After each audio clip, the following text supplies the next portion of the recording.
One. Ladies and gentlemen, boys and girls, children of all ages, Woodward Sports proudly brings to you it's Woodward Sports Tag Team Champions of the motherfucking world. You know it. Hey, if they don't know by now, I don't know what you're smoking, bro. We've been around for a minute, but it is Woodward Ringside, your boy KG, your boy JB. We are tapped in, man. We appreciate everybody out there that subscribes to Woodward Sports, likes these videos, and wants to see more content, and we're going to keep it coming for you. And today we have a very, very special guest, or two special guests, should I say. Two guests. This is a doozy, man. I was so excited when I got this text last week. We got my boy Dominic Riggio. Is it Riggio or Riggio? Riggio. Dominic Riggio and my boy Steve from Greatest Wrestling Collection. So honored to have you guys in studio today. And I know you wanted to come through. You want to promote your new comic that you are currently promoting, UK Defender, the British Bulldog, man. Yes, shout out my boy Davey Boy Smith. Can you just tell us, a little bit more about, the Kickstarter campaign that you got going on right now, and just more about the comic in general? What was your inspiration behind it? Yeah, so the whole thing started with Rowdy Piper, the Kilted Avenger. This is book 1 in the series. We're going to do 4 books with pro wrestlers that we're going to tweak it a little bit and make it a little more superhero. Yeah. And it's going to be a shared universe, and the 4 good guys are going to take on the big bad guys. So that's fire. We started with Rowdy Piper, Kilted Avenger, talk show host by day, vigilante by night. You got Hacksaw Jim Duggan in here. Hey, shout out Hacksaw. Right. Bobby the Brain Heenan, Tony Schiavone, Mick Foley. This was a lot of fun. This was a really cool thing, being a wrestling fan coming full circle. He was at the first match. He wrestled in the first match I ever saw. Yeah. So based on the strength of this book, we went and did British Bulldog UK Defender. Ooh, that's looks nasty. Right? You see Matilda Fire there. jersey too. Yeah. Matilda is his companion, a weapon. He helps him travel all throughout London. He swings him around like Mjolnir, like Thor. I seen that picture too. I was like, dude, this is funny. So it's there's some other people that appear in this, including my man Steve here, who shout out. Yeah, he's a bartender, and he's going to be part of the shared universe. He's going to be part of the bucket verse, the mess bucket verse. So this we have this Kickstarter going right now to promote this book and to get everybody out there exclusive merchandise. BritishBulldogComic.com to check this out. No, absolutely. And we will definitely put a link at the bottom. Everybody watching right now, make sure you look in your comic sections. Go and join that Kickstarter. Yeah, we will pin the link to that Kickstarter. But JB, I know you got a question, man. Oh yeah, so as you said before, you started with the Rowdy Piper, and now you got the British Bulldog. What made you what drew you towards linking to these type of athletes to make these comics? Yeah, so I've been a lifelong wrestling fan as far back as I can remember. My first match I ever went to was WrestleMania 3. What a doozy. Yeah. What a doozy. I bet Steve was there too. I was there too. We weren't together, but we were there in spirit. Right. See? So I've always loved the spectacle and everything, and through Pro Wrestling Tees and the great artist Eric Hodson, we were put in contact with the Piper estate. So it's just weird. I sat down and started writing dialogue for Rowdy Piper. It's like, how the hell did I get here? Yeah, seriously. That ain't no slight call. The Hot Rod call you up. That's big business. That job. And I really learned just how popular he is even after his passing. Worldwide, we sent books to 28, 27 countries. Wow. From that campaign, from that Kickstarter campaign. So yeah, it was it was bizarre, but I thoroughly enjoyed doing this. What a cool opportunity. That is unreal. Course, yes. And you brought up Rowdy Piper, of course, Davey Boy Smith being the feature of the new comic that you're trying to promote. And of course, these are real life, people that are involved in your comic. What other real life elements do you try to incorporate in your comics, if at all? Yeah, so I'm taking elements of the character that they have. So for example, Davey would come out with the Union Jack, the UK flag on the back. Yep. Now that's a weapon. He can glide through the sky with that. Nice. The braids in his hair is an earpiece, so he can talk to his people that are helping him out. Like just little things like that. Rowdy Piper, his kilt, he used that. He had some of the weapons were hidden in the kilt he could take out during a fight. That's awesome. So it's got to make sense. It has to relate back to the character, so the reader, it feels familiar, but it's also new. Yeah. As you said before, you got the British Bulldog comic coming out. Is there like a sneak peek to look ahead of someone that you might be eyeing for your next comic creation? Well, you know what I can do is I can read you the final dialogue in the book. Okay. And Don't give too much. Yeah, I was about to say, don't- don't spoil it now. Don't spoil it for everybody. No spoilers, man. They're asking, like, who's the next guy? And it says, well, you'll see. Let's just hope you're not lactose intolerant. Oh, okay. All right. I think I'm picking up what you're putting down. I think we kind of know. Nah, definitely picking up what you're putting down. And Steve, of course, you make an appearance in this comic. Of course, you being a part of GWC Greatest Wrestling Collection. And if you guys haven't checked out his Instagram, I strongly encourage you to go check that thing out right now, because I've never seen a wrestling collection quite like his. No one has this. What is your involvement in this book, and you know what made you want to be a part of something like this? Well, first and foremost, God bless you guys. Happy to rock with you today. Shout out to, of course. Hey, shout out to everybody out there that's rocking with us east to west, because we're all the best. I'll tell you something. I've been a wrestling fan 40 years, right? 40 plus years. I mean, my whole life. And to piggyback and echo what Don was talking about, I was at WrestleMania 3. Rest in peace to my gramps. I mean, we might have been up in the top, but it was The something big that nosebleed. always. It was something that it captivated me as a young buck, and I've lived my whole life loving wrestling. I mean, hell, we're here together, right? We're rocking and rolling. We're rocking and rolling a Wednesday morning, rocking and rolling Woodward Sports, Woodward Ringside, because we have a love for wrestling, right? A passion for something that we can share together. But to me, it was humbling to myself. I've been a Bulldog fan my whole life. Yeah. Shout out the rest in peace to the British Bulldog, first and foremost. Of course. Oh, yes. It's humbling to myself as not just a fan, as a collector, just to be part of this movement out there. You know what I mean? Because it's special. It's special, and I'm not going to give anything away about what's going down in the comic, but I got a little bit of there's some plot twist with the GWC and the place to be. So just be ready. Okay. Also, like that you talk in promo style, like literally you are cutting a promo. Like I'm like, is this an interview or a promo? I'll be honest. Hey, I appreciate that. A good brother of mine. Shout out to the Mouth of the South, Jimmy Hart out there. Yes.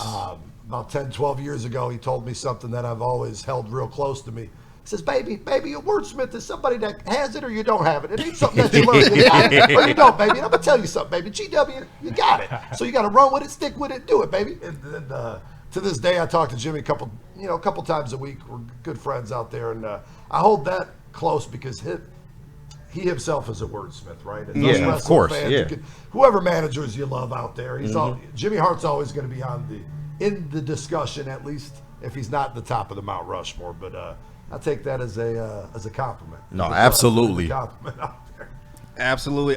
Not to take away from the comics. Shout out to Mess Bucket Comics, by the way. Go and check those out. Yes, as well. brought through some amazing coasters for you, boys. But you guys are both wrestling fans, so I got to ask you, this recently just passed. Did you watch SummerSlam, and what did you think? Dom, you want to take it off? You want me to rock with you? Go ahead. Yeah, I didn't see night 2. I saw the second half of night 1. I was pretty impressed with it. I thought they did a really good job. I wish it was still one night for SummerSlam. See? I will definitely jump on that one and echo that. I like I like the one-day events. I mean, if you're doing 9.5 hours, Please. 9.5 hours in 2 days, I'm usually at these events, so I'm not complaining whatsoever. Right. But it's long. And if you're doing very stuff much before and doing media and stuff before, I mean, shout out to all the wrestlers out there because they're there for 20 hours that day. And they got to get inside the square circle. Yeah. But I liked SummerSlam. Who doesn't like surprises, right? So they left us with 2, not even cliffhangers, heavy surprises. I want to swing this back on you guys. You guys are hitting us with the question. Do you remember? Well, obviously you remember. What was more monumental to you when Kevin Nash came out with the leg in the cast? Oh, then he stood up and you said, holy shitski, we just got hit with a blitzky. The cast is still in the wheelchair and he's walking. Or was it more bigger to you and Seth Rollins this year at SummerSlam? All of a sudden, crutches are gone. He's walking like the dad off of Willy Wonka, the uncle, when he starts to walk. All of a sudden, he didn't know he could walk, but all of a sudden he's walking. And it was a big deal. I don't know. What to you guys? That's all tough wrestling fans. because I mean the Kevin Nash moment, of course, Sure. a very, very infamous moment. But I think they really they swerved us with Seth Rollins because nobody expected that. They sold the injury. We really thought he was injured and he was going to be gone for at least 6 months or more. Yeah.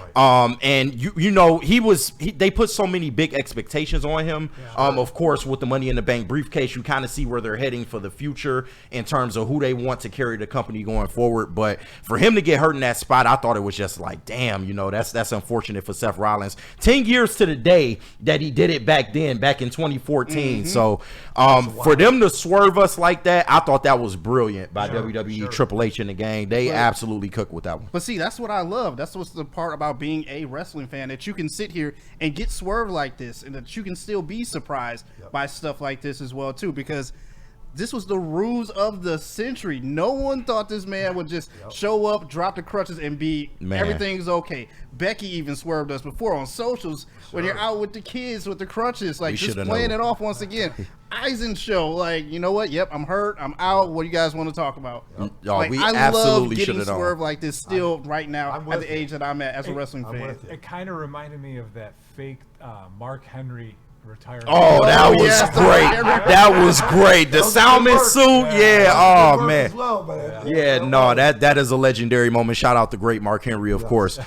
So you guys, you brought up WrestleMania 3, and I would kind of be remiss if we didn't kind of touch on the Hulk Hogan, passing. A lot of differing opinions out there. Of course, we all know, very, very touchy subject, but you can't take away what he did for the wrestling business, and the wrestling business would not be where it is without a Hulk Hogan. But just your quick thoughts, because WrestleMania 3 was so connected to you both.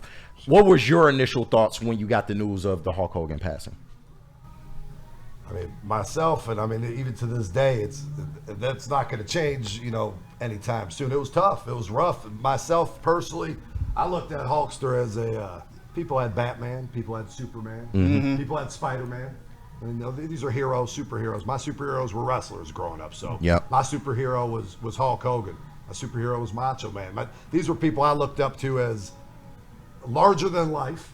And they did something for me out there. I know this sounds wild, and this statement, I could agree with Jimmy Hart on this statement. When he lost Hulk, he said it was like losing a brother, a son, and a father. Now that really hit home to me and resonated. Yeah. Now Jimmy's on a different level, as we know, with Hulk. I'm friends with Hulk. I know Hulk. I knew Hulk well, and Jimmy and him obviously went back for years and years. But I thought about that last word he said when a father figure, and that really resonated with me, fellas, because I thought about it. And shout out to my pops out there, but I'll be real with you. It hit home because Hogan embodied like a father role to a lot of people. No, I can definitely see that. It wasn't just eat your vitamins and say your prayers and look both ways and telling us the things that we needed to know. It was something, he brought something different to the table. He did. And when people compare, in my opinion, people compare and say, well, we got Michael Jordan of basketball, and we have MJ was my favorite player. Of course. Shout out the GOAT. Shout out the GOAT. Shout out GOAT. But the comparison isn't the same, because you could say they did a lot, and he did more than a lot for the sport of basketball. People do a lot for sports in general, but Hulk Hogan did something that was more than just doing something for the sport. He made the sport. I mean, basketball, to say we'd still be watching basketball today, and I don't want to sound like I've discredited the GOAT. Right. I had to first preference that and say the GOAT. Because MJ the GOAT. But we'd still be watching the NBA today. No, that's true. We'd still be watching basketball today, folks. That wouldn't change.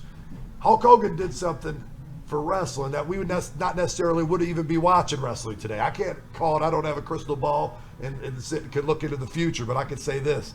He did more than wrestling than anybody could or ever could thought of they could do for the sport. I mean, I could go talking all day on it. I know you said real quick, so I'll try to back it up a little bit, but rest in peace to the Hulkster. Hulkamania lives forever. Hulkamania will never die.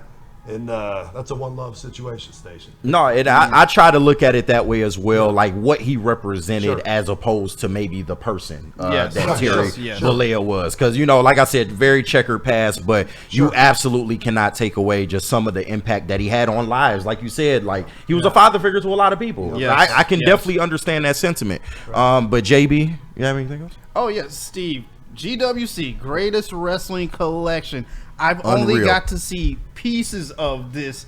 I know there's a lot more in there, some hidden gems and everything, but I got to ask you, what is your one prized possession that you can say you have in your Come collection? on, man. Oh, that's tough.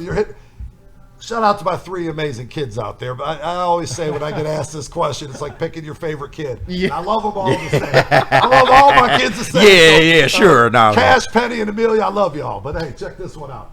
Check this one out. It's GWC Collection is home of 160,000 wrestling relics and items. So it's when Guinness Book came through, the guys from England came through during the pandemic, and I wouldn't have known the count unless they came through and they did it. And they asked me the question. I said, you got over almost 150,000. At that time, it was almost 150,000 items. What's your favorite item? You got Ric Flair robes. You got Macho Man robes. You got Hulk Hogan ring-worn shirts and boots. And everything from history. You want to know really what my favorite item is? And this might blow your guys' mind. Tom might know this, maybe you don't. I got a hat from back in the day. It's from a company called No Fear. It was from 90s. This was 1991. Okay. I'm at an autograph signing for Macho Man Randy Savage. Shout out. Taylor, Michigan, 7-Eleven. Wow. Wearing my No Fear hat. Why is he at 7-Eleven in what? Taylor? He's doing a Slim Jim signing, a Slim Jim promotion. Okay. Just black and white pictures. Keep it moving. One of those Yeah. things outside. Yeah. I'm a young buck, 10, 12. It doesn't matter.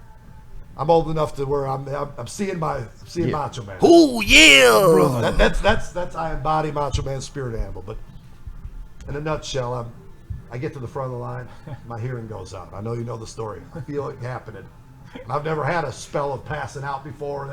Yeah. So you guys know where I'm going with this. I checked out. Whoops. Check you later. Oh. Boom, I'm out. I wake up. Is he all right? Is he all right? He's asking my dad. He's asking my mom, is he all right? So I'm all right, actually, because I don't know what's going on, to be honest with you. I said, holy shit, I don't know even where I'm at. Macho Man takes my hat off my head, signs the brim of my hat, puts it back on my head, and that right there, that No Fear hat that hangs over one of Macho Man's ring-worn coats with the tassels and all the wild items, that No Fear hat, signed by Macho Man, that's my favorite item in the whole collection. That is a fire story, man. Sentimental, and it means a whole lot to me, and it's a moment and a memory that I'll never forget. What a better way to amazing. What a better way to meet your hero, man. You know I what I'm mean, saying? that is crazy, man. that's- You got special treatment because you passed out. That was a good touch right there. That was a strategic move. I like that. I mean, we're wrestling fans. A work's a work, right? Yeah, hey, exactly. It's like the Montreal screw job. Did I really pass out? I don't know. I'm weak. Right. I don't know. No, that was great. And of course, once again, make sure you are checking out that Kickstarter link that we have dropped in the comments. Yes. Support UK Defender, the British Bulldog comic that is going to be making its way. When is it released, or when will it release? Right at, we got about 3 weeks left in the campaign. Okay, yeah. So 3 weeks left in the campaign. Make sure you are getting your copies today. I do Yes. have a couple more questions for you, Dominic, because I'm interested. You know, wrestling fans, they span far and wide. You know, you got the younger generation, but of course, us old heads, the older generation, the hardcore fans, I like to call us. We've been around for forever. Who would you say, you know, the comic appeals to more between children and adults? Because I know there's a ton of adults that probably love this comic as well. Right. These two books, the Piper and Bulldog books, are the only all ages books that I write. Everything else is like a rated R movie. Okay. all right. I didn't know that. Okay. I All need to check right. out those books now. So All right. this is an all ages, but to answer your question, I think the kids will like it just like how we liked that they were superheroes when we were kids. Yeah. But old school wrestling fans are going to love this. It's full of little Easter eggs of things. There's in the Piper book, there's a lyric from an LL Cool J song from the 80s. Wow. Lots of stuff like that. Just it's little things that you catch up on that I've always liked in comics that you're not going to get until the second or third reading. Like, I didn't even notice this the first time. Yeah. Things like that. So I'd say the people who appreciate the old school wrestling, There's nothing wrong with what's on TV. Like we were just talking about, it's great stuff. Yeah. But if you're familiar with that era, then you're really gonna like it. Yeah. But and also children. In other words, it ain't touching that older stuff, man. The older stuff is the classic stuff, man. Yeah, no, I very true. absolutely agree. And what would be the message that you say you want to convey when you put these type of comic books out? Get your money out of your pockets and go donate to this fucking campaign. Hey, right now. I love That's it. the message. Yes. Let's Hey. go. Quit messing around. Take your fat little fingers out of the Cheetos box. You're right. To BritishBulldogComic.com. And Steve has the jersey on him. You just got a heel promo after Yeah, that. talk Yeah, about dog, for real. He turned him on. Pops, and then you called the Cheeto line. You Right. switched heel. Me and my brothers over here trying to figure out, we got to heel her face. With He might be a tweener. We don't know. Yeah, No, this has been absolutely awesome. We totally appreciate you guys for coming to the studio. We would love to have you again. If you have another book coming out, we would love Yes, to promote please, you. please. But just make sure you guys are subscribing to this campaign. There's only 3 weeks left. The UK Defender British Bulldog comic. I'm looking forward to getting me a copy as well, man. But shout out to Dominic Riggio that joined us in studio, and shout out to Steve from the Greatest Wrestling And actually, Collection. I got one more question for you, Steve. Hey, because go ahead. I seen you on WWE's Most Treasures. Yes. You were on there twice, actually, Yep. for the Jake the Snake Back Sure. and Mr. Sacco for Mick Foley. You didn't ask for any money, No. any compensation No. at all when they took these artifacts from you. Real Just time That's all I from wanted. Mick Foley, from Jake the Snake. That's Can all you I just wanted. speak as to what went on, like, besides what we seen on camera? You got to hang out with Mick Foley. You got to Yeah, hang out that's- with Jake the Snake. That's I mean, I got to hang with our childhood heroes, people that we rock and rolled with, watched our whole lives or a good portion of our lives, and spend time. If people didn't know this, the GWC Museum was the house I grew up in Detroit. So I buy some properties around the city. That house was being torn down 5 years ago. I said, I got to get this. It was vacant for 12 years and turned my childhood home at the time into the museum before I moved to downtown Monroe. So every time I had wrestlers coming over there, that's how wild it was to me, because I'm sitting there with Jake, and we're in, I called the Legends Wing at the time, which was Yeah. the front living room. I said, brother, we had a wood grain TV with the bunny ears with the foil. Yeah. So I used to Throwback. watch right in the corner, right there now. At that time, it was, 2021, 22, something. So it doesn't matter. Fast forward 30-some years later, we're here together at the same place, but you're here now. So that it meant something really special to me. The money, don't get me wrong, money makes the world go round. We love money. Of course. Everybody Everybody loves does. money. Full circle. It's You're right. It was Cream. connecting the dots for me, though. It's Yeah. it was to be able to share that with my kids, something they'll always remember. They're going to school telling everybody they're on TV, and then no one's believing them, and then they see that they're on TV. And say, Yeah. "Wow, they're rocking and rolling." But it's that means more. The memories mean more than money. So people were asking me, "Was that scripted, man? What'd you?" Right. What'd you really What do? would you really do? Right. What'd they hit? What'd they break you off? What'd they really coin you off on the side? I mean, I'm not going to throw no one under the bus. I was told a couple things afterwards. I didn't get the Stone Cold knee brace that you told me I was getting. Ah, come All on. right. Yeah. I still got love for you. I'm not throwing you under the bus with that. But I was heel promo. Right. Hey, you got full range. Oh, hey, Yep. let me tell you something, W. Right. If I don't get that brace, you're gonna be watching your face. No, check it out. I wasn't looking for anything, and what I was looking for is what I got, and that's my kids do enjoy it.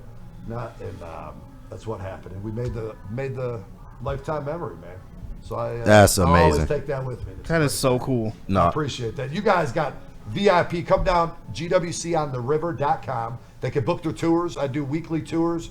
That's when everybody comes out through all different states and Canada, UK, and come on down and we rock and roll. But you got VIP, so we'll get Hey, a couple, appreciate hell get a that. yeah. couple Flair and macho robes on you, like I was saying. Maybe throw a pair of Ivan Putski boots on you. Oh, I Maybe, would love it. Let's go. rock and Oh, I'm roll. down. Yeah, I do am my so strut down. Come Hey, on. I love it, Come man. on. And this has been a great interview. Once again, you guys got open invitation to come back whenever you Absolutely, want. anytime. Absolutely appreciate y'all. Check out Mess Bucket Comics. Make Yes. sure you are getting that UK Go check this Defender, out. the British Bulldog comic, and check out some of the other stuff that he is going to release. But man, that is a beautiful, beautiful illustration. And just thank you guys for coming. We appreciate you Yes, guys. thank you guys so much. Hey, all right. So yeah, man, lot happening over this last weekend. SummerSlam was in full effect. I would say a pretty successful event out in New Jersey. Pretty successful, yeah. Definitely want to get your takes on it. Because was it perfect? No, but I think there was a lot done right. I think there was a lot done right, and I felt like both nights were just as entertaining. I remember you saying that night one was better, and I don't know, dog. I watched and I'm like, I don't know. I'm kind of feeling night two a little more. I'm kind of feeling like night one was great. Don't get me wrong, but I did some of the big matches on night two. I felt like they delivered, and of course, the shock in night one was like, what the fuck? But what you got in night two, minus I guess the ending, because it wasn't the ending we were hoping for, or even expecting. I felt like it all in all. I think they did a damn good job. Like this is one of the check marks for WWE this year is SummerSlam. I really feel like they did a good job with SummerSlam night one, night two. Obviously, I favor night one a little bit more just because I thought it was a little bit more entertaining, but night two did have the bigger matches on it per se. And I'll be completely honest with you, KG. I have watched night one and night two like 3 times. Really? I've gone back just the simple fact to get out of my head the thinking that, night one was better off my initial first watch reaction. I got you. Well, that's good journalism by you. I still think I'm leaning towards night one, but I can see how night two was still, serviceable. It did its job. It did what it was supposed to do. But I think the important thing to take out of that is both nights were actually pretty strong. They could stand alone each night. Mm-hmm. So, and I think that's a W for WWE, because that's the problem with the 2-night events. One night is always better than the other night. And I told you, like, if they want to facilitate more of these 2-night events, and we see it come in, like Survivor Series, Royal Rumble,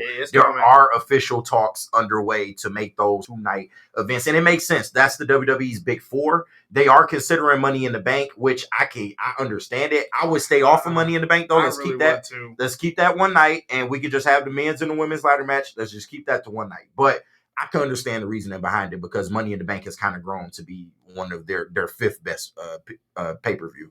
I can honestly see them eventually down the line, if TKO and WWE collab together and get this fully hammered out, that all of our premium live events will be 2 nights. And I got a feeling that we're going to sit here and get a premium live event that's 2 nights in 2 different cities.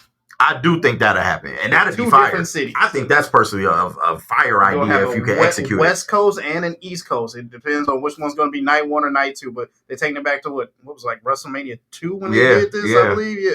WrestleMania in different cities. I think that's fire, though. If they were to be able to pull something like that off, they have the roster to facilitate that. You got more than enough wrestlers for both nights across. I feel like that would help across the country for sure. Help the rosters. Maybe, and maybe it's one of them deals where I wouldn't say they run them at the same time, but maybe you do one and then the other one takes place at 10 o'clock in a different city. I don't know. Mm-hmm. The logistics I feel like can work, but we're not getting 2-night events for every PPV. There's no way it's gonna come. I'm telling you. You can't pull that off. Just like how we're gonna get a WrestleMania in Saudi. Well, that's different, but look at the events we talking about: WrestleMania, Royal Rumble, Survivor Series, SummerSlam. Money in the Bank has grown to that level now, because Money in the Bank is such a big event in terms of WWE. Like, these are like the big boys that we're getting 2 nights for. You're not gonna get 2 nights for a Payback. It just I doubt it. Those events 2-night Backlash. No, that's not happening. That's not happening. I doubt it.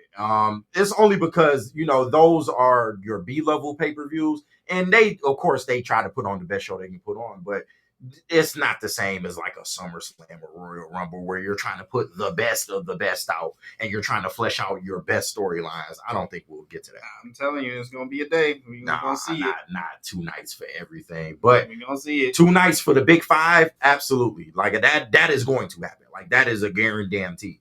But you want to go through both nights. I'm actually glad you say you watched both of them multiple times. I did, man. I had to go back. No, but that gives you a better insight as to what is going on, because I only got to watch it, one watch through for both. But I did wait until I had enough time to watch both of them in full, without interruptions, without totality. The events, I thought the New Jersey crowd was really good. It just looks good whenever they in MetLife Stadium. It's just a good looking event. I love The weather was nice. Yeah. Like it wasn't too hot, it wasn't too cold. Obviously, like as the night goes on a little bit more, you start to see sun go down, and it makes for the atmosphere just to look a little bit better. Yep, I love the stage. I loved some of the entrances and things of that nature. I didn't like the stage. I didn't like some of the camera shots for the stage because it Fair. looks weird. Fair. The way you do it. If you shoot it just straight on, all right, it looks cool. Yeah, I thought it was side angle up, leaning up. Like, no, that's not. I thought it was different than the little minimal shit that they normally do, or that they've gotten used to doing in this era of WWE. I don't mind it, but I like the big events to be the big events, and they did that with SummerSlam. It felt big. So kudos to them for that. I felt like they had audio and video issues like both nights because they did. There was points where they was promoting something and went shit on the screen, or you couldn't hear Michael Cole, or he would start talking and stop. It was like, what the hell is going on, man? So production truck issues. Yeah, production truck wasn't hitting the best, at least to me. Maybe that I was just overlooking it, but there was some spots I was just like, oh, I could tell that didn't go right. I don't work the media long enough. You can kind of tell, when the truck, like you said, that when the truck ain't hitting, you can definitely tell. But let's real quick because we short on time. Definitely want to go through both nights, and we'll give our overall, just thoughts about the event. We'll touch on the key matches, but we'll just give an overall synopsis. All right, so to start off night one, you had Cardi B open the show. Yep. She came out there, she's promoting her new album. She didn't do a whole lot of talking, but she served her purpose. She came out there. I'm the host. I'll be here. New Jersey. Seen her probably like twice in the night, and then that was it. Shout out Big Jersey. Then that kicks off your matches. They started off Jey Uso, Roman Reigns defeating Bronson Reed and Braun Breaker. 21 minutes. Yeah, I mean, right decision. It was a good dub. I know I did say that I wanted Braun and Braun and Brunson to win, but considering the ending that we got later on, like this makes up for it. It all makes sense. Yeah, like give Roman that dub. He's been written off of TV. Got his J's took again, man. Like Roman, you my dog. I acknowledge the tribal chief whenever I'm in the building. You gotta stop getting your J's ran, bro. You gotta come get your shit back, bro. That was one of the funniest things about this whole thing. The Shula Fala. Yeah, the Shula Fala. That was great by Paul Heyman. That was so perfect. The Shula Fala, but no, it adds an element of just like it taps into an element of street justice. So like I get into shit like that. It ain't for everybody, but you get your J's ran twice. That's like, all right, bro, you gotta go do something about that. Like you the tribal chief, bro. You can't keep getting your J's ran. But no, great. I thought it was a good way to open night one. It was definitely a good way to open night one. It got the people up, got the whole entire crowd into the PLE, into the night, especially with them double yeeting the whole way through as well. As soon as the match started, though. Like, let's run it back. And I love how they was like, nah, fuck that. We coming to attack you. Because, yeah, bro, like, you're not about to get an encore entrance off after the bell has rung. Like, I get it doing it before the bell rings. You did it after the bell rung. Like, that's crazy. And what's so crazy, that was the first hour of SummerSlam. Cardi B entrance and this match. That was an hour, really? That was literally your first hour. Bro, I didn't even realize that was a whole hour. That's nuts. Yeah. That's nuts. Next up, you had Alexa Bliss and Charlotte defeating Raquel Gonzalez and Roxanne Perez. 13 and a half minutes for the Women's Tag Team Championship. I understand the result, and it's no diss against Charlotte, like, at all. I actually feel like what she's doing with Bliss is working.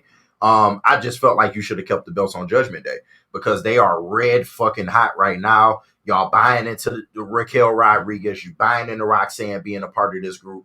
And we all know how it's going to end when Liv gets back. But for right now, I felt like they was cooking.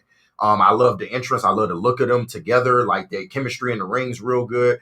I would have kept the belts on them and maybe give Charlotte and Alexa some more time to flesh out their non-friendship and then maybe give them the titles later on. But I understand SummerSlam, big event. You wanted a big change. And you got the big change. So I'm not mad at it. I just felt like Judgment Day should have held on. I think Charlotte and Alexa are the hot ticket right now. People want to see what's going on with them. They're more interesting. So obviously put the belts on them for right now. I do think Roxanne and Raquel will get the tag titles back once Liv kind of is eyeing her way back. That's when you throw it back on them to add that more heat to the Judgment Day and the mix that's going to happen with them. So JB, are we friends? Aren't we? I don't think we're friends. What? Like, we're friends, but we're not friends. We're not friends? Yeah. Like, what is this? It's just like, I don't. What I is get this? it. I get the play on this shit. It's cool. It's cool for It's right a now. nice little play. It's Like cool. they're trying to market them and obviously get Showers, appeal and her flair back up. It's working though. Between that and the Unreal shit that they've been putting on yes. Netflix, I don't a know lot if of you people watched feel all it. that. Simply, I haven't watched a lot of it, but they are starting to feel some sympathy for Charlotte because it's just like you seeing the more human side of her though. I think it's doing her some favors because you actually see that she's a human with a pulse. She's a human. Like she has feelings. Yes, right. She's a regular person like any one of us, but just the whole Charlotte flair and maybe she alienates people in the back. I think they kind of are debunking that. Although, it could be a work because a lot of the, what they're showing you what they want to show you. And they're playing a little bit into some of the story and some of the, but I do think for the most part they're doing a good job with Charlotte and marketing her. Not too much for this match for me. Sami Zayn defeating Karrion Kross. Yeah, 8 minutes 10 seconds.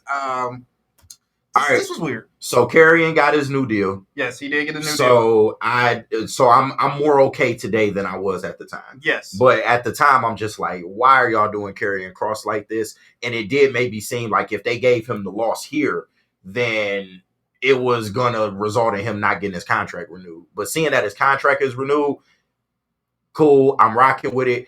I do feel Sami is gonna turn heel anyway. Like everything Karrion Kross did promo wise should still apply. Like everything, like Sami's gonna turn heel at some point. He might even become world champion off of becoming a heel. But everything Karrion Kross involves himself in, there needs to be long-term storytelling behind it because it works, bro. And to this point, he has a long list of wrestlers that when he's interchanged with them, they change. So I fuck with that element. I think that gives him some juice, but we just need to see the in-ring, bro. Make him look like what you used to make him look like in the ring. Because in NXT, you made him to look like a fucking monster. Now he's losing to Sami Zayn every fucking 2 to 3 weeks. Like, let's stop that. Let's get him some dubs. Let's make him look good. But besides that, good match, and you got where you need to get. With the new deal in place, hopefully they push Karrion Kross a lot more because he is the hotter ticket right now. You want to see fans want intriguing with this story. Like the fans want him more. And as you said with Sami, I need to see it play out in the ring a little bit more. Because as you said, NXT, he was a monster. Now he's getting jobbed out here and there just for whoever. And he's starting to play the background role. So that's just the promo stuff is good. You got to have the in-ring behind it. I know we in that era, the in-ring don't matter. Bullshit. Like I'm still of that. You got to have the in-ring with you too. So, and he can do that. He's capable of that. So, give him more dubs. Next up, you got Tiffany Stratton defeating Jade Cargill in 7 minutes, man. 7 minutes. I was so upset. I'm so glad you said 7 minutes because the whole time I was watching this, I'm like, this feels short. It was short. Yeah, and you look up 7 minutes, and I'm low key mad because this was a great match. This was almost my match of the night for night one. I'm not gonna lie to you before all the shenanigans at the end, but. Like, I felt like these women went out there and put on the show. It's funny, watching it back now, I kind of don't agree with the result. At the time, I said Tiffany, I didn't think, like, they was ready to put it on Jade, and clearly I was right in that aspect. They were not ready to put it on Jade. But you said that Jade should win it, and after going back and watching, I do feel like she probably should have won. Though. Really? Like I feel like she that was her best match, or one of her best matches. I would easily put that in her top 3. They went out there and worked, and I was upset that the match was so short because I was into it. I'm like, bro, this is a damn good match, bro. Exactly. And shout out to Tiffany. Say what you want about her. We all know the off out of the ring stuff, but she is a great in-ring performer. I felt like they made her look great here. The Swantons, the Moonsault, she's great. Like, she is great in the ring. But, yeah, she brought out the best in Jade, and Jade was able to go in there and really, like, they were able to kind of tell a story with the back and forth, and I just wish this match was longer. That's my only real gripe with it. But Jade is going to get hers eventually. I think that was the messaging from WWE. You can tell they view her as the next thing up.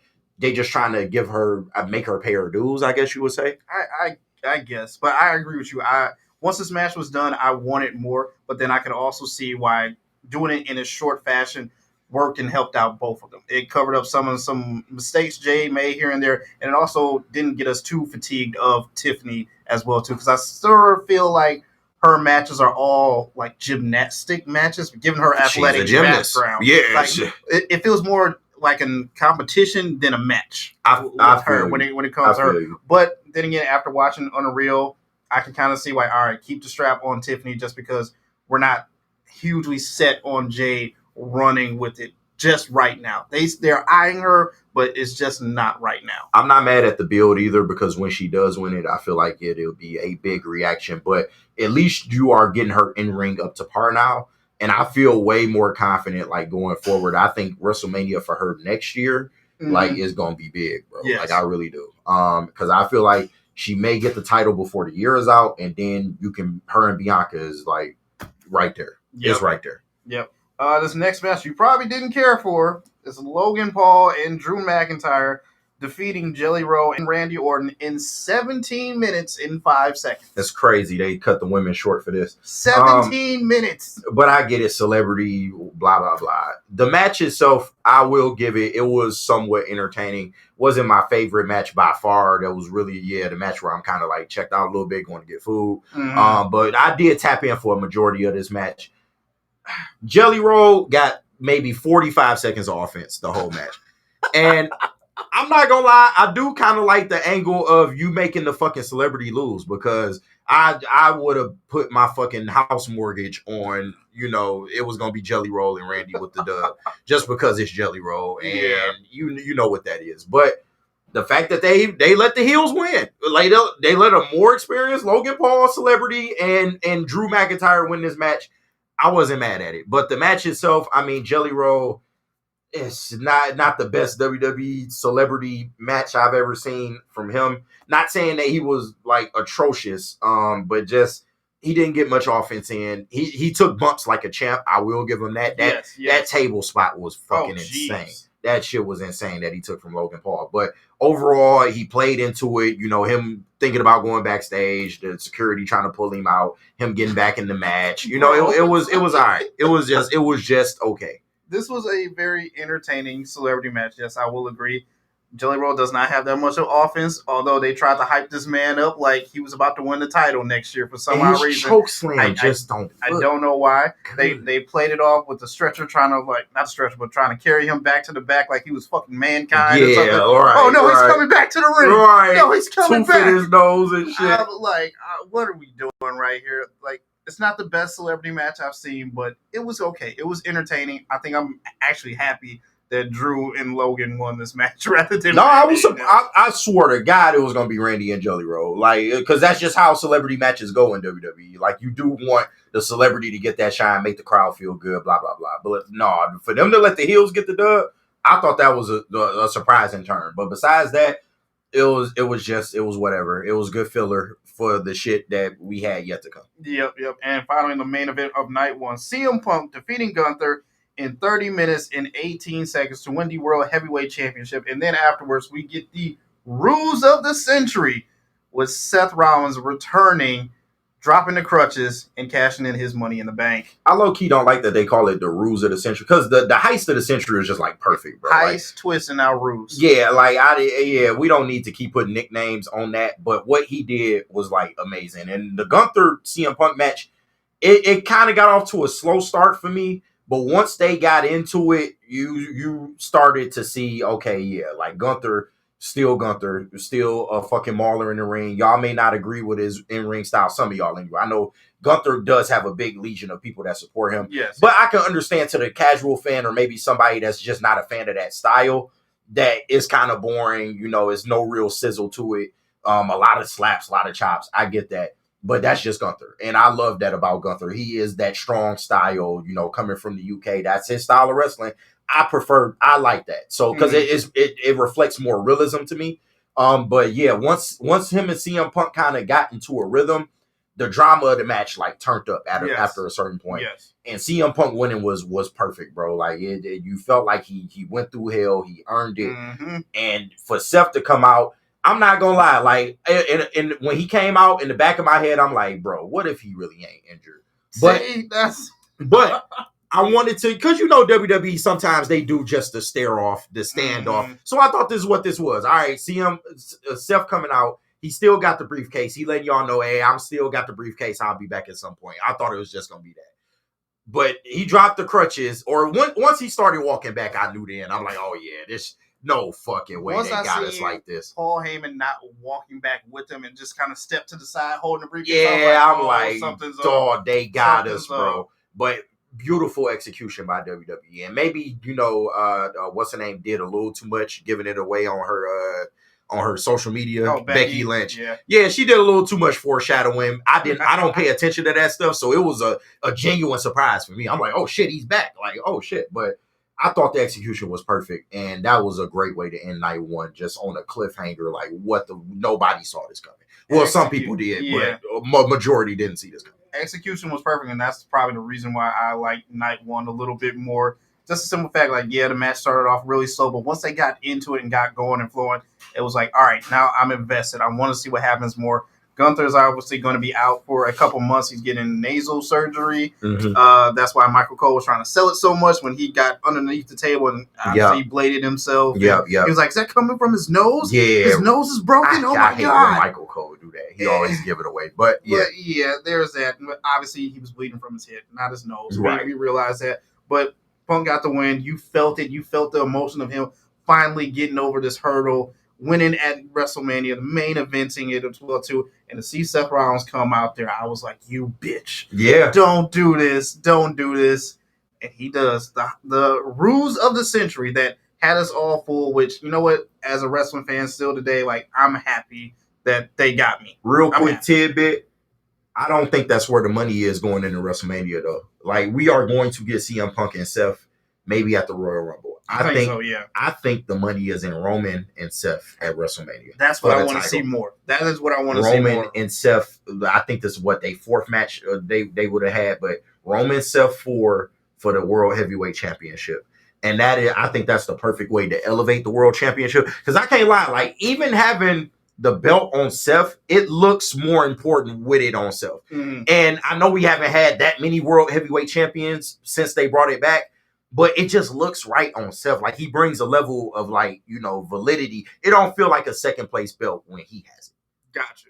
Yeah. So if that makes sense. That makes sense. And if you put it on Roman, then it's just gonna go. Yeah, it tenfold. elevates it even more. Tenfold. But 10 times even more. That's fire. All right, so that was night one. Rolling into night two. You got, starting off the night, Naomi versus Io Sky versus Rhea Ripley for the Women's World Championship. Naomi obviously gets the win in 16 minutes and 20 seconds. I loved every minute of this match, and Naomi was the star of the fucking show. I absolutely loved it. I think it was the right decision to keep the belt on her. We talked about it on a previous show.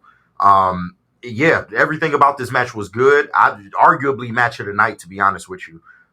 This was really good. I felt like all ladies, were able to showcase themselves, but Naomi just looked different. Like, I like the fact that they got her, like, kind of doing this exaggerated movie villain type character, but like, they making her dangerous too. Like, everything she did in that match, she was one step ahead of everybody.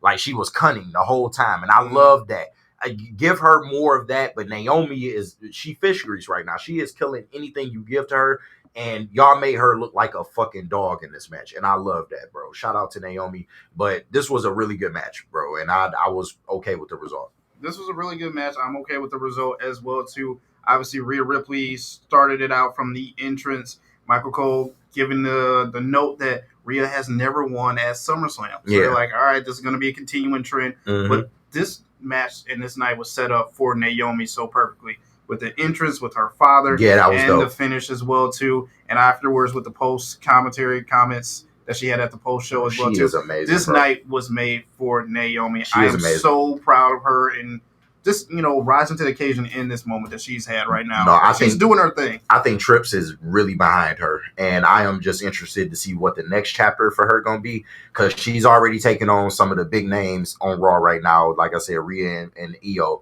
But where is it going to go from here? Because I feel like it's a multitude of directions that Naomi can go right now. But I just keep killing, girl. Like, that shit was amazing. Shout out to her. That was one of her best showings that I've ever seen. Keep working. Proceed with caution. Next up, you got the Tag Team Championship match. the YS6, Street Profits, DIY, Motor City Machine Guns, Fraxium, and Andre and Ray Phoenix. And this is why I told wild. you. This is why I told you this was the match, or night 2 was better than night 1 This because just got unreal. you followed that triple threat match with that TLC match, and they shout out to all the teams involved. I felt like they executed this so perfect with the legends at ringside watching. You know, the Hardys, the Dudleys. Obviously, Edge and Christian can't be there for obvious reasons, but they was there in spirit. But no, that amazing, bro. I love the interference spots in the middle, and I'm not gonna lie to you, bro. I did not care for all the interference. You had For 17 people in this match that was like, you don't need to be in here. But it made sense though, because I like, love the spots, but like, just it was just too much. when your tag team has a manager, bro, why is your manager just gonna stand on the sidelines when you in a match like this with no disqualifications? Like, Fab, Candace, then the rest of the YS6 in this, like, what is happening? I thought it was fire, and normally I don't care for Candice LeRae. I gotta give her a shout out.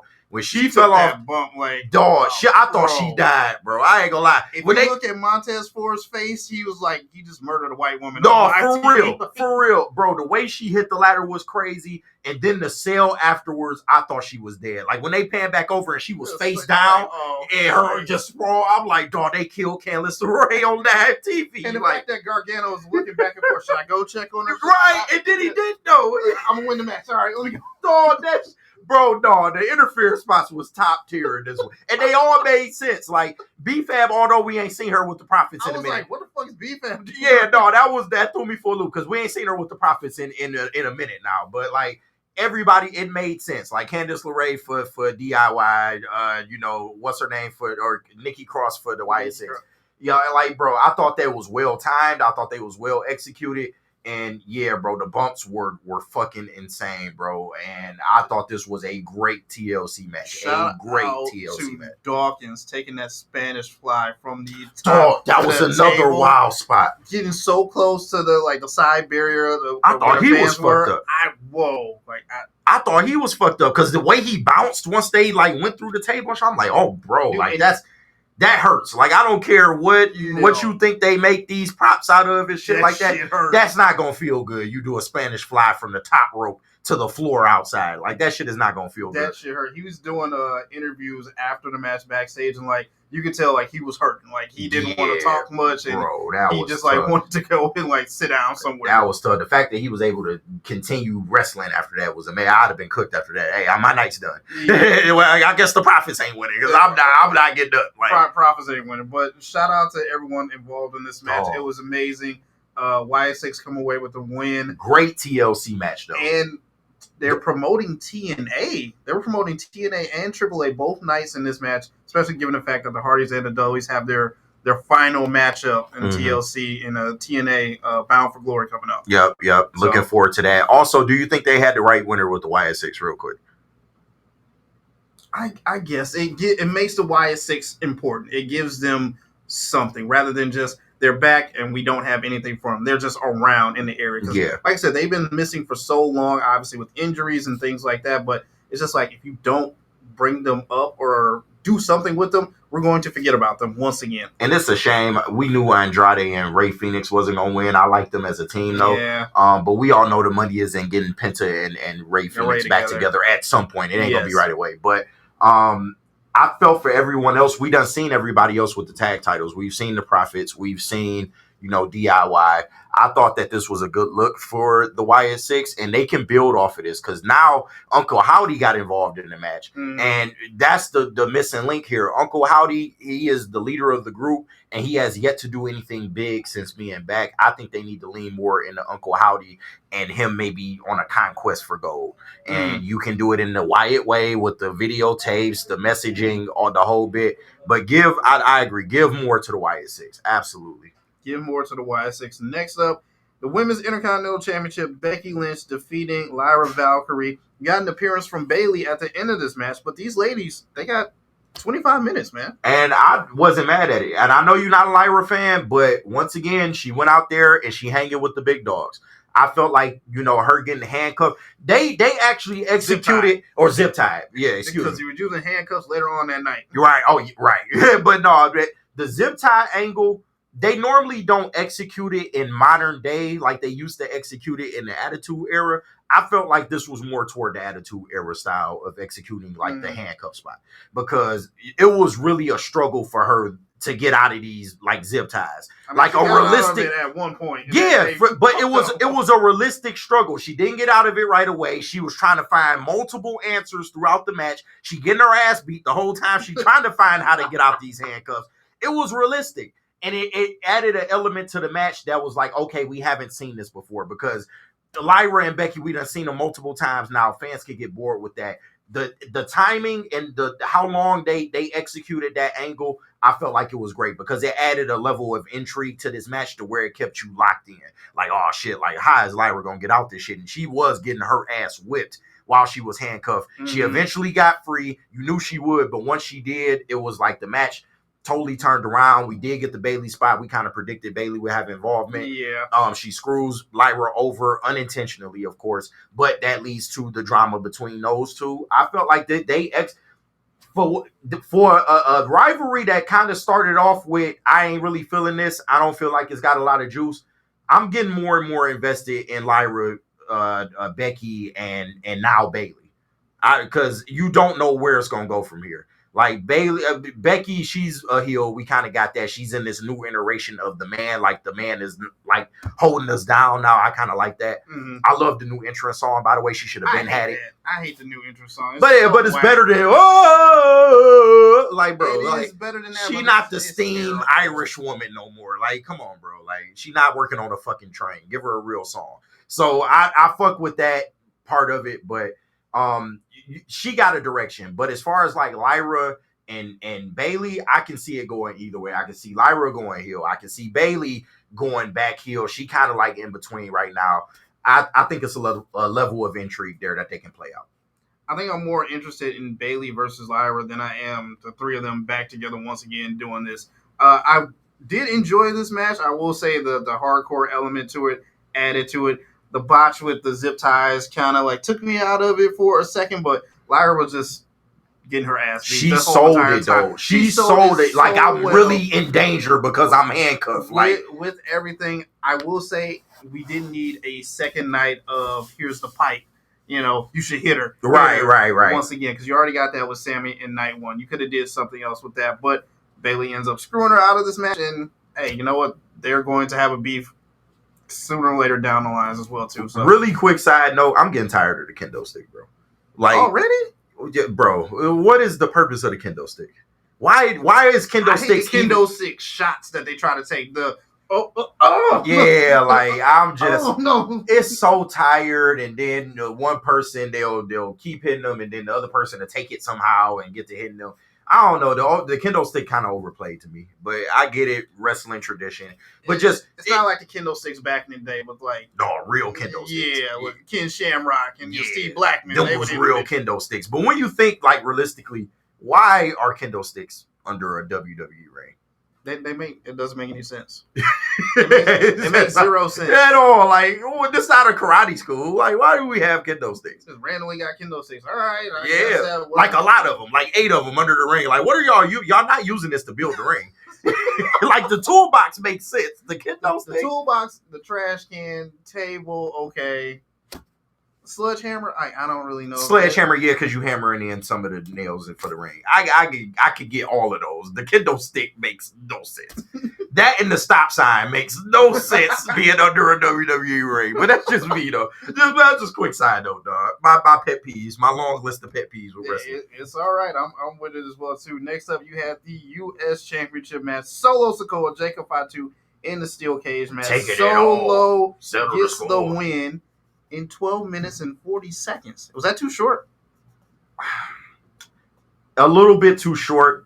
And maybe this is leaning to my pet peeves again. They don't really get to it in the cage matches like they used to. And I think it's because... I feel like I'm over the cage matches. I think when they added the element of pinfall in the cage, I think that kind of ruined it. Because I think that escape only adds a whole new level of intrigue because you get the spots at the top of the cage now, really trying to stop people from getting out.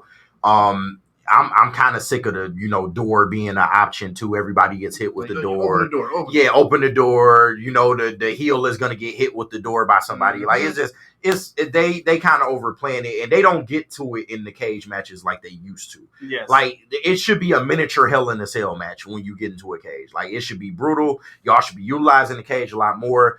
The match itself was okay. I thought it would be a little bit better. I'm not gonna lie to you because I had high expectations for this match.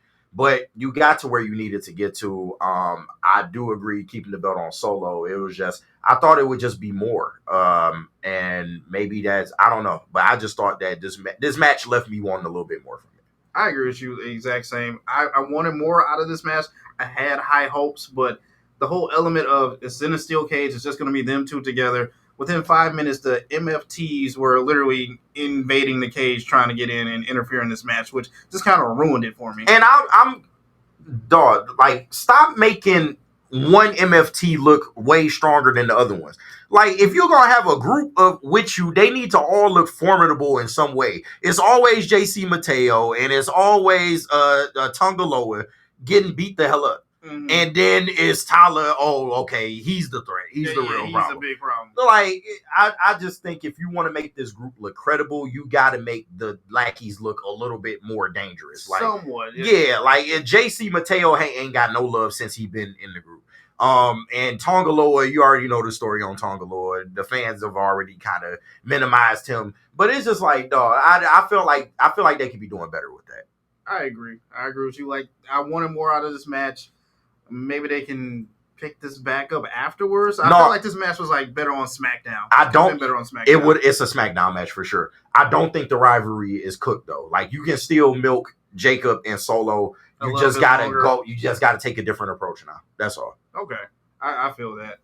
Following that, you had the Intercontinental Championship. Dominic Mysterio Dirty Dom, AJ Styles, Dirty D, Eddie Guerrero style in 10 minutes and 41 seconds in a Eddie Guerrero tribute match, which no one knew this was happening. So is it official? Was it an official Eddie Guerrero tribute? I thought it was just something. Like it. Yeah, it did feel like it, and I thought AJ's clothing, the lowrider, the two spots that they did in the match. It was Eddie. I felt like he was doing it. Well, it was in that way. I guess you would consider that a tribute.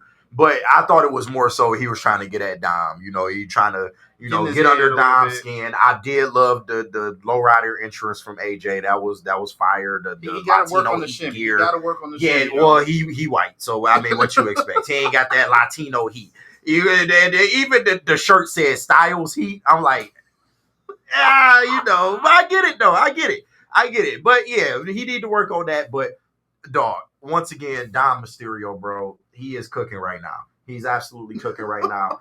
And him doing the Eddie spots, I told you, this is where he needs to be. He needs to be Timu Eddie Guerrero, but in his own way. Don't completely revamp Lie, Cheat, and Steal, but have elements of that. Because we already know that that's his real daddy anyway.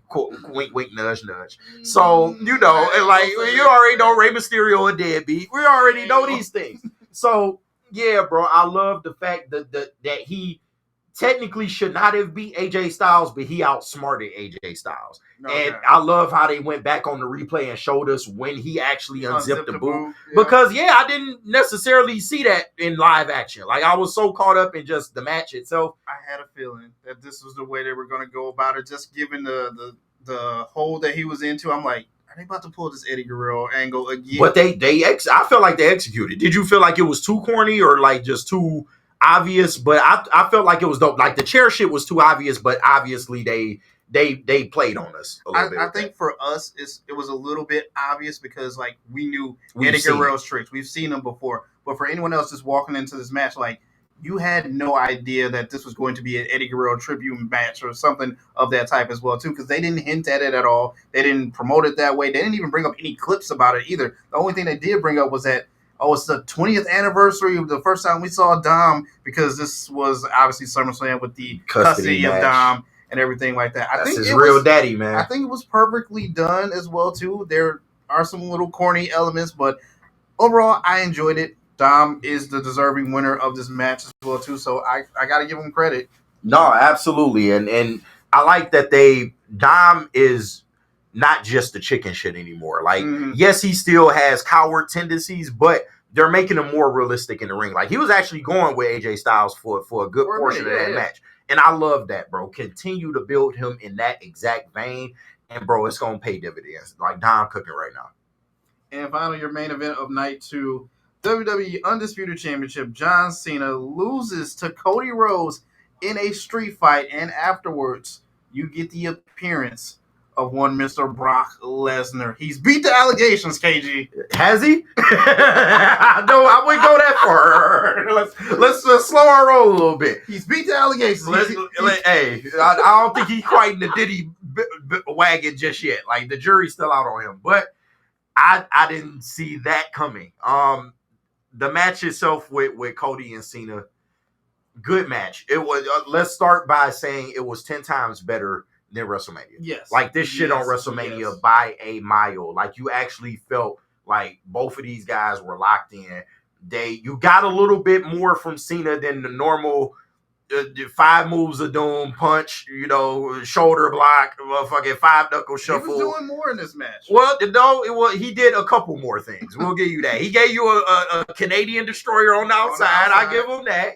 Like, he was trying to mix it up a little bit, but it was still wash Cena at this point. But I will give him credit.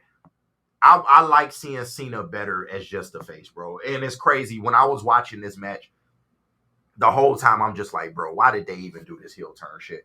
If I could go back in time and just erase the Rock moment, as great of a moment as it was, I would do it. Because that's where you got to watch Unreal parts 4 and 5. They get into... Yeah, I saw clips of, the Rock and Triple H talking about it, but I really want to get into the get into it. And like, I see the vision that they were trying to go with it, but they didn't have anything afterwards. It was like, we got the shock factor and everything like that, but no plan afterwards, which that's what irritated me the most. All right, since you saw it in real, who would you blame it more on? Because a lot of people blame The Rock for taking off, but I can understand it if the rift between him and Triple H is a real thing. And yeah, for WWE Unreal, they not... I felt like, maybe... I don't feel like they are like buddy, friends. Mm-hmm. I think they have a mutual respect for each other, and they work around each other. But I don't think that they just like, they see the same page on everything.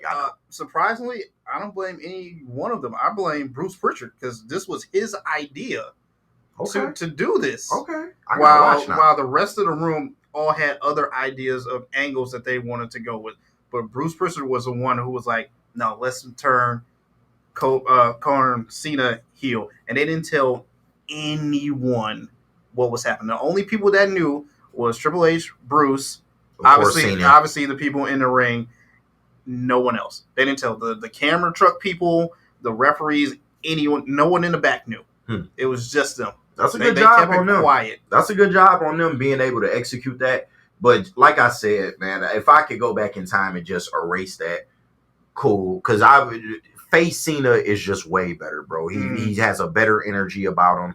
And it works, bro. Like, at this point in his career, like, him being a heel, you just can't buy it, bro. Especially with the way y'all executed it. It's just like, bro, we not buying that. But I do feel this match was a wasted opportunity. And you already know where I'm going.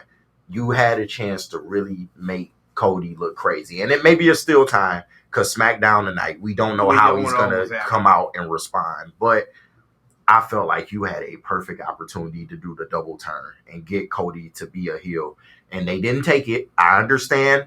Merch seller, the American Nightmare, the whole bit, I get it. All that.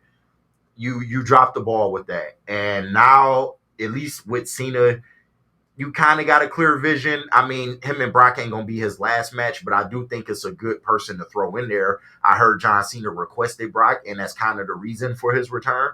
But I just, with everything surrounding him, what's the long-term play with Brock Lesnar? Is he back for good, or is this a one-off? That's my thing, because I've heard mixed reviews that like, they gave him a new contract, and also that he's just here for this one-off for Cena, and then that's it. He's going to fade to the background, which I don't know which one is true or not. Obviously, we don't know what's going on with the whole court case thing, but he has apparently been cleared by TKO and WWE to do some in-ring work like 4 weeks ago before the SummerSlam went on. But overall, it was a good match. I agree with you. You missed an opportunity where you could have turned Cody heel. He was trying to do some heelish thing, but I don't think they didn't lean into it they like I lean wanted them into to, it, dog. That was my and only gripe with this match. It felt like he wasn't into it all the way either as well, too. The crowd was hot behind Cena a lot just because, like, you turn the back face, which I still don't agree with either, on a random fucking SmackDown. It's just like, all right, you know what? I'm back to being a good guy. I'm sorry. I do feel like maybe the execution should have been better, but at least going into SummerSlam, you knew the clear direction was, okay, Cena's back to being Cena. What the fuck is Cody finna be? Mm-hmm. And I think that was the biggest question. And the fans were behind Cena, which is even more of a wasted opportunity because you knew the fans were going to be behind Cena. Yep. Like, you listen to the SmackDown where he went back face, bro. They loved that shit. Like, as much as people try to, I'm not saying people are lying when they say they enjoyed the Cena heel turn. Everybody wanted Cena to be face again, or everybody at least knew that it was going to come a point to where he's going face before he retires, like clearly. So yeah, bro, I just, with the crowd, but it would have been so much more electric if you could have turned Cody heel right there. And maybe like I said, there is still plans. I'm not trying to shit on it completely. I was way more satisfied with this go around than WrestleMania, like by a mile. Like, this was actually a good match. I was invested. I was entertained. You dropped the ball with Cody. Point blank, absolutely. period. You dropped the ball with Cody. I feel a lot better about this than what you did at WrestleMania. Hopefully, we'll get to see more of this SmackDown tonight and moving forward. I really need a season 2 of Unreal to follow up what they did with this, because I want to know the plan behind it. Was it like, all right, this isn't going the way we pictured, let's shake things up a little bit, let's do something else? Like, I need to know the follow up behind all this as well too. But that was night 1 and night 2 of SummerSlam. KG, overall grade for SummerSlam. It's a 1, 2, 3 count. What are you thinking? 1, 2, 3. Give it a ding, 3. ding, ding. Hey, man, both nights combined. Like I said, this was a W for WWE. This was one of their bigger shows, and I feel like they delivered in a lot of aspects, bro. They gave fans what they wanted. They gave us some intrigue, some cliffhangers. And you are kind of in a sense to where you want to tune in because you kind of don't know where shit is going right now. Although you see that Seth is back and he's champion now. Although you see Cody got the belt back, we don't know where this shit is heading going into Survivor Series. And that's the next big one for WWE coming up, the next like real big event. Mm-hmm. So going into Survivor Series, bro, they got to do some stuff. But I like where shit is going right now because we did, like I said, most of us didn't know Seth was going to be back. That's a whole new element. That's a whole new wrench and shit. What is going to happen with his faction? Brian Breaker didn't know none of this shit was happening. So I think that's the underlining story with them is Brian Breaker. He was kept in the dark from all of that. And he even asked Paul Heyman, hey, I want to be the leader of this group. I'm trying to take leadership role. And Paul Heyman kept him in the dark. So I feel like they can play off that. You got the Roman element. He's written off TV for right now, but he is scheduled August 18th, I think they said, for an appearance. So he's going to be back shortly. So yeah, the tribal chief, you getting him back involved. What is that going to look like? There's a lot of ways that they can go, and I'm interested to see what they're going to do. But it's a 3 count as far as the event in totality. It's a 3 count for me as well too. Hey. Although I prefer night 1 a little bit better than night 2, but still at the same time, night 2 was better. All together, like, this was a perfectly well done way to end the summer of pay-per-views. Like, this was a classic for me. I loved it. Obviously, Roman's going to be off for a little bit, as you said. He's got some obligations to do here. Also, he's still doing the stuff with the Street Fighter as well too. I didn't know Kenny Omega was going to be in the Street Fighter as well too. But as much cosplay as he do, he's in there. Gunther is obviously out, but as you said, this makes you want to tune in to the shows more, from Raw and SmackDown, just to see what direction they plan on going with the next premium live event. I don't know how it's going to pan out, but I'm intrigued. I'm invested now. I want to see how this plays out. I doubt we will ever get any word from Brock Lesnar about, hey man, you've been gone for 2 years. You okay? What happened? No, you good? You keep the mic off for Brock right now. We will never get that, but I'm interested to see where they go with this. Like, will Paul Heyman get involved? Like, I don't know. There's a chance. There is definitely a chance. But I mean, the Brock shit is like I said, it's kind of crazy. I just wasn't expecting that. But it can work, but just it's a lot surrounding him right now, and that case is still kind of in sensitive. limbo. Yeah, it's in limbo. Like they haven't solved anything. They really are trying to silence Janelle Grant. Like just being real, they do not want this shit to come out. They trying to do that shit in arbitration. She wants to go to the public. So until further notice, I mean, Brock, he got an asterisk next to him. But Yeah. I think for what he is, I don't think he's like the I don't think he's like a monster. Did he do some shit wrong? Most likely, yes. But I don't think he's scum of the earth level. So for him to be back, I think it's cool for the moment. WWE is playing with their shareholders by having him back. Let's just say that. I completely agree with you on that. And from night one, when Triple H put out there, like, that was just night one. You ain't seen nothing yet. Through the whole night of night two, I'm like racking my brain to figure out what big thing is going to happen. Well, everybody thought it was Cody turning heel. Like, what else could it have been? Like, I was thinking in my head, like, as the night going on, like, all right, you didn't get a Saraya. You didn't get a Brent Baker. You didn't get a Rock. I doubt you would even see the Rock. So I'm like, it has to be Brock Lesnar. But a weird place in my head went at the end of the night, what if Cody gets to win and then you hear, no chance. That's what you got. Nah, come on, bro. Nah, that ain't happening. No chance in hell that is happening. Too strong. No chance. What, Shane? Is it Shane? No, it's Vince. No, Vince, it's definitely Vince not. pops No, up at the end of SummerSlam. Here comes the money? No. No, they ain't letting Vince nowhere around that shit, bro. He bad for business, bro. He fucking the money up. There's no chance. I would have been. Thought Vince was like, oh shit. No, you had a better chance of, like you said, Brock being Cody's bodyguard and Cody being healed than Vince McMahon. That's what I was hoping for. That's the angle I was going for. But you kind of pseudo called Brock being back though. I didn't think it was possible with everything surrounding him. But it's the only other option that you got, because I doubt anyone else would have made an appearance. Like, hell, I was even wondering if Joe Hendry would have popped up. And I'm gonna be honest with you, KG. If I would have heard that shit, I would have turned off. I know you would have. That's why I went upstairs and like, you know what? That's why I'm like, what? Like, I am done with SummerSlam for the night. If I would have heard say his name and he appears, I believe. Nope. All right, I'm done. Man, stop. I'm Believe done it. Hey, Joe Henry is a friend of the network first and foremost. Shout out, Joe. And yeah, come on now. Like, we not gonna do that. Joe Hendry. If I would have heard that, is my girl damn would see good. me and be like, "It's over already." Like, it's over for me. It's over for me. Okay. It's from side to side. Say. What if he came out there and attacked Cody? And what? Nah, that would have been crazy. I ain't gonna die. That's look. the type of hype that I need. Like, give me some shit I'm not expecting, bro.